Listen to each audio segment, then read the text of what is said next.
বললাম তো, সব কিছু হয়েছে তোমার দোষে, তোমার জন্য। কাল যদি আমায় বলে যেতে তাহলে তাহলে এত কিছু হতোই না। আমিও তো বলেছিলাম একটা দিন একটা জায়গায় না বলে যাওয়ার জন্য যদি একটা বিবাহিত সম্পর্ক ভেঙে যেতে পারে, আর আমার মনে হয় সেই সম্পর্কটাই অর্থহীন ছিল। এরকম সম্পর্ক না থাকাই ভালো। খুব বড় বড় কথা শিখেছো জানি, বুঝতেও পারছি। আর সেই কারণেই বোধহয় আমাদের বাড়িতে নতুন করে এই অশান্তিটা শুরু করলো। বাড়ির কেউ তো ওই মেয়েটাকে মেনেই নিচ্ছে না। পিসিমণির কাছে সারা জীবন আমায় কথা শুনতে হবে শুধুমাত্র তোমার জন্য। কেন তোমাকে কেন কথা শুনতে হবে? আমি যেটা করেছি সেটার জন্য শাস্তি তো আমি পেয়েই যাচ্ছি। তাহলে আমি যদি শাস্তি পেয়েই যাই তাহলে তোমাকে কেন কেউ কিছু বলবে? তুমি কি সব জেনে বসে আছো? না, সব জেনে বসে নেই, কিন্তু কিছুটা তো জানি। কি হলোটা কি? আমি তো কথা বলছি নাকি? কোথায় যাচ্ছ এত সকালে? যে মেয়েটাকে আমি দায়িত্ব নিয়ে বাড়িতে নিয়ে এসেছি তার কি অবস্থা, সে কেমন আছে সেটা তো আমাকেই দেখতে হবে। অন্তত যে কদিন আছি এ বাড়িতে সে কদিন তো দেখি। কাজটা তুমি মারাত্মক ভুল করেছো, সেটুকু আমি বলে দিলাম। সে আর আমি কবে ঠিক কাজটা করলাম? আমার তো সব কাজই শুধু ভুল আর ভুল।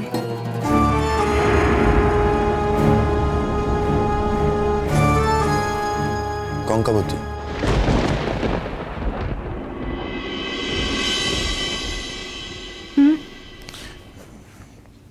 কিছু না, কি একটা বলবো ভেবেছিলাম, ভুলে গেলাম। মনে পড়লে পরে বলো। 7 দিন পরে তুমি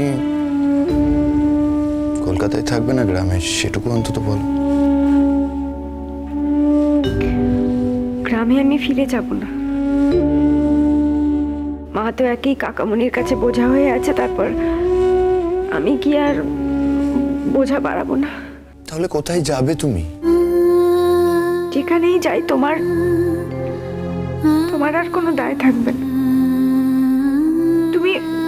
তুমি যদি চাও তাহলে এখনই আমাকে দিয়ে সইও করিয়ে নিতে পারো।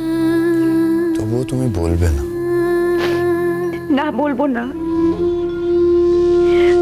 আমার ব্যক্তিগত জীবনের কথা আমি তোমাকে কেন বলবো?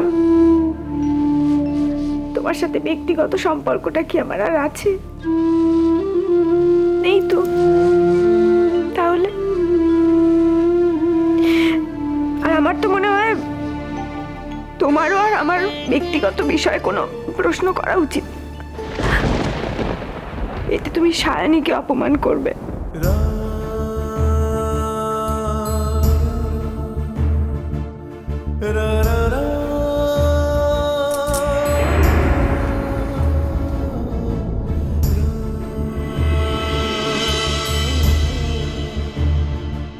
বেশি মেজাজ ভাঙবে তবু মচকাবে না। অন্যায় করেছে তবু অন্যায়টা স্বীকার করবে। জানে না যেন আমার ওকে ছেড়ে থাকতে কষ্ট হয়। বলিনি যেন আমি কোনোদিন। আসল কথা হচ্ছে ও নিজেও মুক্তি পেতে চাইছে। কাল না হয় যায়নি ওর রিজুদার বাড়ি, কিন্তু 7 দিন পরে তো ওর রিজুদার বাড়িতে গিয়েই উঠবে, আমি জানি। চিনতে তো আমার বাকি নেই, সেজন্যই তো বলতে চাইছেন। তবে আমিও যেমন করেই হোক খুঁজে বার করব। আমিও জানবো যে ও সত্যি ওর রিজুদার বাড়িতে গেল কিনা। স্ট্রেট চলে যাবো রিজুদার বাড়িতে। যদি ওর ওপর আমার কোনো অধিকারই না থাকে তাহলে অবশ্য আমি বা কি করব? যেখানেই থাকুক তো আর আমার দেখার কথা না। কিন্তু আমি তোকে ভালোবাসি, শুধু সেটা সময় মতো বলতে পারিনি, সেটা আমার দোষ। এই একটা সামান্য দোষের জন্য কঙ্কাবতী আমায় এত বড় শাস্তি দিতে পারে না।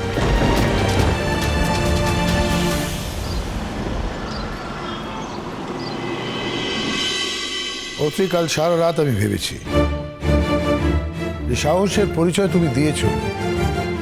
আই এম সরি, আমি সেটা মেনে নিতে পারছি না। ছোটবেলা থেকে আমি তোমাকে মানুষ করেছি, লেখাপড়া শিখিয়েছি, তার প্রতিদান তুমি আমাকে দিয়েছো। ভালো, যে মেয়ের দায়িত্ব তুমি নিয়েছো তাকে আমি মেনে নিতে পারছি না। তুমি এবার তোমার জীবনটা দেখে নাও। আমার শুধু এইটুকুই জানার ছিল বড় মামু, যদিও বাড়িটা মামুনির, কিন্তু আমার বড় হয়ে ওঠার পিছনে তোমার অনেক অবদান আছে।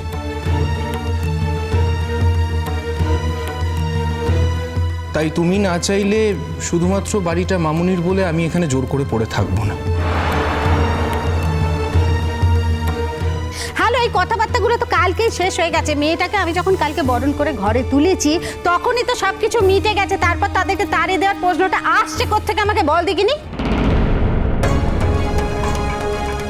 হ্যালো, তোরা তিনজন মিলে জোট বেঁধেছিস এদেরকে তাড়িয়ে দিবি বলে? হ্যাঁ, অতির বড় মামুর তো কোনোদিনই কোনো বিচার বুদ্ধি ছিল না, চিরকাল পরের কথায় চলে এসেছে, আজও তাই করতেছে। তোরা কি করতেছিস? হ্যাঁ, ছেলে মেয়েটাকে যে তাড়িয়ে দিবি, ছেলেটা কি মেয়েটাকে ছেড়ে দেবে? ও স্বামী তোকে বুকে করে রাখবে, ঘর ছেড়ে দিয়ে চলে যাবে। ননদিনী তুই কি করবি বল দেখিনি? হ্যাঁ, তুই তো স্বামীকে ছেড়ে দিয়ে চলে এসেছিস, ছেলেকেও ছেড়ে দিবি, তারপর কি করবি? তোর এই বৌদি তোর সঙ্গে যাবে সঙ্গে বাতি দেওয়ার জন্য? মোলো যা, তোরা 10 হাত পা সবাই মিলে এক করেছিস কি ছেলে মেয়েটাকে তাড়িয়ে দিবি? তোরা কেমন মা গা? খবরদার বলছি, তুমি আমার সঙ্গে এভাবে কথা বলবে না। কেন বলবো নি?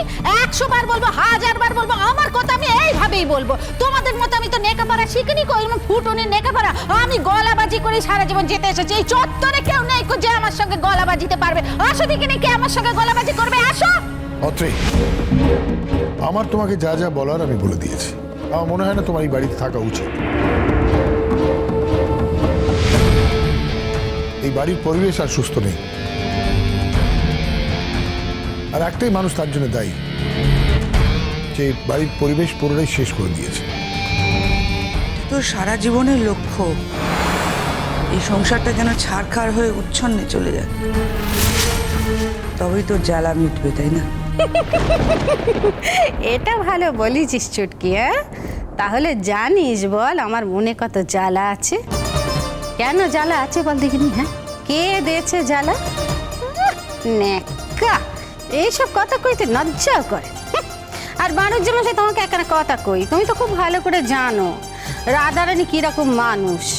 তুমি যে বলছো না আমি তোমার পরিবেশ নষ্ট করতেছি, তুমি তো খুব ভালো করে জানো যে কেউ যদি আমাকে ভালো করে দুটো কথা কয় আমি তার গুও পরিষ্কার করে দেবো। কিন্তু কেউ যদি চোখ রাঙে আমাকে কিছু করানোর চেষ্টা করে, সেই কাজ কেমন করে ভুন্ডুল করতে হয় আমার থেকে ভালো কিন্তু কেউ জানে নেকো। আজকে তোমাকে একটা সাপ কথা আমি বলে দিচ্ছি, এই সংসার ছেড়ে আর এই ঘর ছেড়ে আমি কিন্তু কোথাও যাবনি। না আমি যাব, না এই নতুন বউ যাবে। স্বামীর ওপর অভিমান করে সংসার ছাড়বো সে আর হবে নেকো। ছাড়তুম যদি ভালো করে কথা কইতে, যদি বুঝতুম আমার কোনো অন্যায় আছে তাহলে ছেড়ে দিতুম। এখন তো ছাড়বুনি। তুমি থেকে থেকে প্রয়োজন হলে আমার পায়ে পড়বে, তারপরে বলবে রাধারানীর থেকে মন্দ কেউ হয়নি। এই জিনিস কিন্তু আমার ক্ষেত্রে খাটবে না, আমি সব জানিয়ে দিলাম। ছাড় দেখিনি, সংসার যখন ছাড়বইনি তখন এত বকে মরতেছি কেন? যাদের ঘর থেকে তাড়ানো নিয়ে কথা হতেছে তাদের সঙ্গেই বরং কথাখানা বলি। অতি বাবা, তোমাকে একখানা কথা কই। হ্যাঁ, আমি যদি সারা জীবনে তোমার জন্য কিছু করে থাকি তাহলে কিন্তু বাবা তোমার এই ঘর ছেড়ে যা চলবে না। হ্যাঁ, আমি তো একা নড়তে পারবো নি, তোমাকে তো পাশে থাকতে হবে। তুমি যদি ধর্মার করে ঘর ছেড়ে চলে যাও তাহলে এরা সবাই আমাকে ক্যাঁচ কলা দেখাবে, বুঝেছো? বলবে যে রাধারানীর তো কোনো ক্ষমতাই নেই, আটকে তো রাখতে পারলুনি। আমি বাবা আর এই কথাখানা শুনতে চাইনি, আমি কিন্তু এখন একটু ক্ষমতা দেখাতে চাই, তুমি বুঝেছো? মামনি, তোমার নতুন বউ তো 7 দিন সময় চেয়েছে।